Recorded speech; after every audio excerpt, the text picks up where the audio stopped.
যে আগে যে নির্বাচনটা হবে এই ফেব্রুয়ারি মাসে, এই নির্বাচনে আমার বোধহয় শেষ নির্বাচন, কারণ আমার বয়স হয়ে গেছে, এখন অসুখ বিসুখ অনেক হয়েছে। আমি শেষবারের মতো নির্বাচন করে আর হয়তো নির্বাচন করব না। আপনারা কি আমাকে এই শেষ নির্বাচনে আমাকে সাহায্য করবেন, সহযোগিতা করবেন? সাউথ টাউনে হোক আপনার স্বপ্নের আবাসন, শতভাগ রেডি প্লট, সাথে সাথেই সাফ কাবলা রেজিস্ট্রি। ধানের শীষে কি ভোটটা দিবেন? আলহামদুলিল্লাহ, আপনাদেরকে অশেষ অশেষ ধন্যবাদ।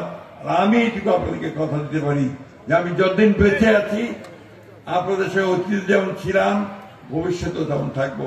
আপনাদের সুখে দুঃখে আমি অবশ্যই থাকবো, আর এলাকার উন্নয়নে আমি আপনাদের সঙ্গে থাকবো। আপনাদেরকে অনেক ধন্যবাদ। আমি বক্তব্য শেষ করছি আজকে এই রাতের মধ্যে।